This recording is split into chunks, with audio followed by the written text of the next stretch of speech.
Bismillahirrahmanirrahim. Assalamualaikum warahmatullahi wabarakatuh. Perkenalkan, nama saya Alfikanta dari UIN Imam Bonjol Padang, jurusan Bahasa dan Sastra Arab. Dan Alhamdulillah sekarang saya berada di semester 6. Baiklah, pada kesempatan kali ini saya akan membahas suatu materi dari pembelajaran psikologi linguistik. Adapun yang dibahas di dalam materi ini yaitu tentang bahasa, pikiran, dan budaya. Pertama, kita mulai dengan pengertian terlebih dahulu. Adapun pengertian dari bahasa ialah sistem tanda bunyi yang disepakati untuk dipergunakan oleh suatu anggota kelompok masyarakat tertentu dalam bekerja sama ataupun dalam berkomunikasi. Jadi, bahasa itu ialah suatu alat yang digunakan oleh seseorang atau suatu kelompok untuk menyampaikan tujuan yang ada di dalam pikirannya. Adapun beberapa ahli berpendapat tentang pengertian dari bahasa. Contohnya Abu Al-Fatih Usman Ibnu Jinni. Beliau berpendapat bahwa bahasa ialah suara-suara yang diucapkan oleh setiap bangsa yang bertujuan untuk mengungkapkan isi pikirannya. Jadi intinya juga sama, bahwa bahasa tersebut merupakan sesuatu yang dimiliki oleh setiap bangsa, yang dengan bahasa tersebut seseorang dapat menyampaikan apa yang ada di dalam pikirannya, atau dia bisa menyampaikan tujuan yang ingin dia capai terhadap apa yang dia pikirkan. Adapun pendapat lain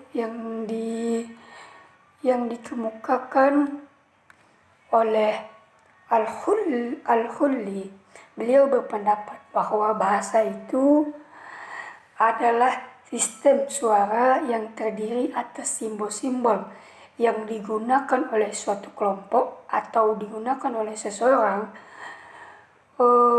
untuk berbagi pikiran atau berbagi rasa.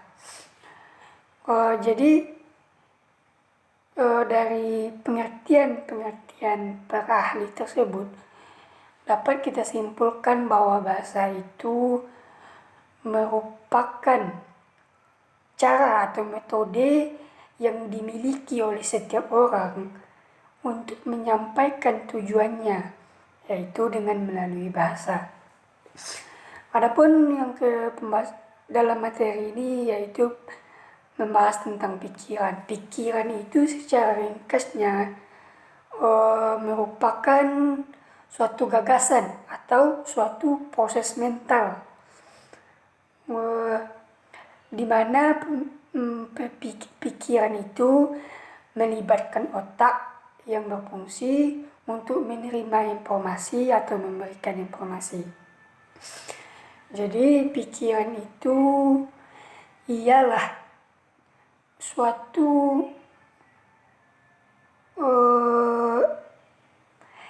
daya utama bagi kita manusia untuk memikirkan sesuatu, dan juga pikiran itu merupakan suatu hal utama yang membedakan antara kita dengan hewan. Seperti yang sama-sama kita ketahui bahwa hewan itu hayawan ghairu natik, ialah hewan itu ialah manusia yang tidak berpikir. Adapun yang ketiga yaitu dalam materi ini yaitu tentang budaya. Budaya itu secara bahasanya berasal dari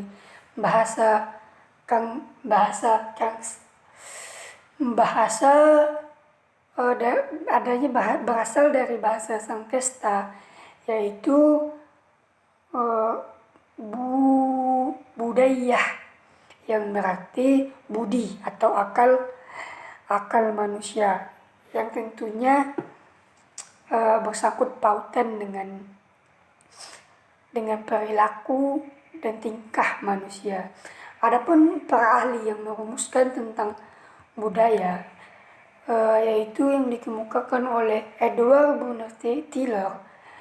Dia berpendapat bahwa kebudayaan itu merupakan keseluruhan yang kompleks, yang mana di dalamnya terkandung pengetahuan, kepercayaan, seni, hukum, dan lain-lain sebagainya. Adapun para ahli yang lain berpendapat bahwa budaya itu adalah sarana hasil dari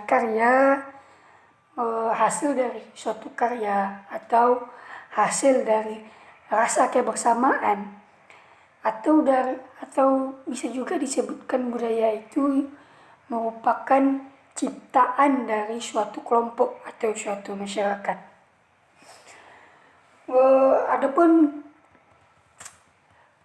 dalam materi ini kita membahas yang selanjutnya, yaitu tentang hubungan antara bahasa dan pikiran.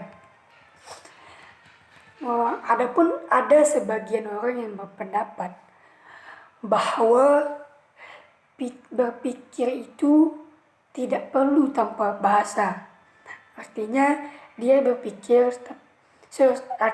berpendapat bahwa seseorang itu tidak perlu bahasa agar pikirannya itu menjadi lancar atau agar pikirannya itu menjadi sesuatu yang kompleks. Contohnya mereka mencontohkan bahwa orang yang tuli ataupun orang yang bisu dapat berbahasa. Namun ada juga suatu kelompok yang berpendapat bahwa bahasa dan pikiran itu merupakan sesuatu yang tidak dapat dipisahkan, seperti yang dikemukakan oleh Muller. Beliau menegaskan bahwa bahasa adalah pikiran yang selalu terkait, tidak dapat dipisahkan suatu sama lain.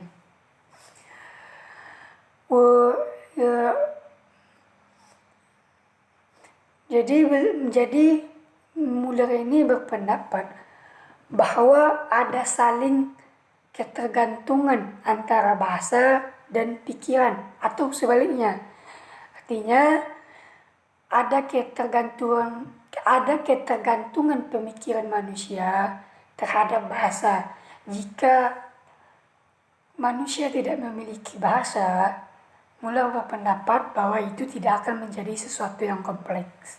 Selanjutnya yaitu kita bahas hubungan antara bahasa dan budaya.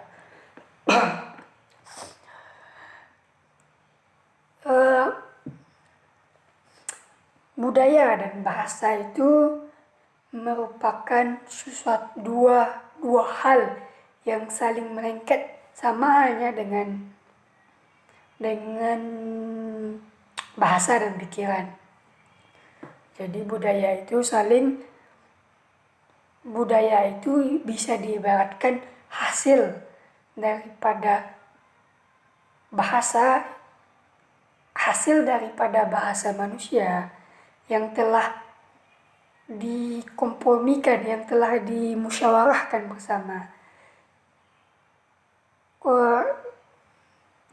Jadi